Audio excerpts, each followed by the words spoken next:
কি বলবো ভাই, আর মনে করেন সে মানুষের জীবনটাই এইরকম। অনেক কষ্ট করে চলছি, চলার পর মনে করেন যে বাজারে লাইট গার্ডের ডিউটি যে সুম করছি ওই সুম মনে করেন যে অনেক লোক চলাফেরা করছে, দেখাশোনা করছি, সব কিছু ছাইয়ে দিয়ে মনে করেন যে ঢাকা শহরে এসে কর্ম করে খাইতেছি।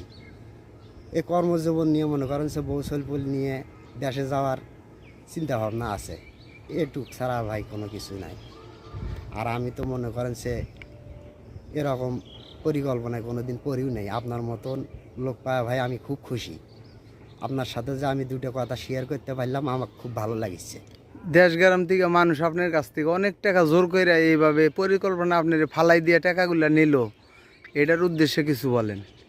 আমার মনে করেন সে ভাই, মনে করেন আমরা হচ্ছি গরিব মানুষ, আমাকে ঠ্যাক দিয়ে মনে করেন সে মানুষ কর্মজীবন থেকে টাকা আদায় করে।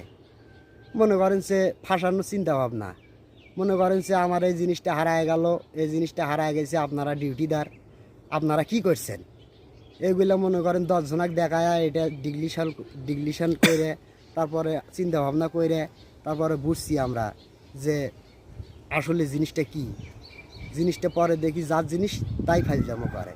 এইভাবেই অনেক সূত্র বাই করছি, বাই কইরা ভাই 13টা বছর চলছি। 13টা বছর চলে আই দেয় ঢাকাত এসে মনে করেন যে কর্মজীবনে করে রয়েছি।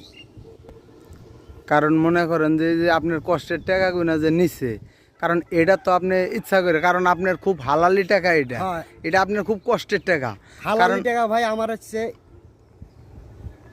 আমার একটাই খালি কষ্ট আছে বড় ভাই, এই বাজারে আমার 2 লাখ থেকে 2.5 লাখ টাকা পড়ে রয়েছে।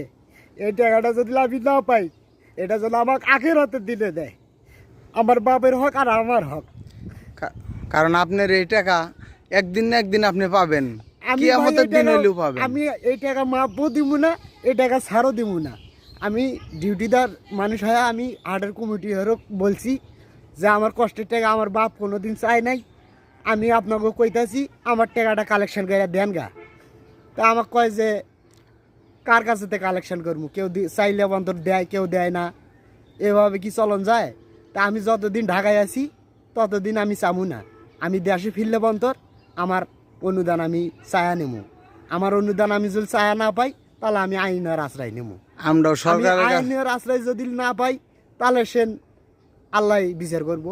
আমরাও পুলিশ প্রশাসনের কাছে আবেদন করবো, কারণ আপনার এই হালাল টাকাটা যান ওই হাট কমিটির লোক আপনার বাজার কমিটির লোক দেয়া দেয়। আমার ভাই পরিচয়, আমার বাড়ি রংপুর, থানা পীরগঞ্জ, পোস্ট অফিস।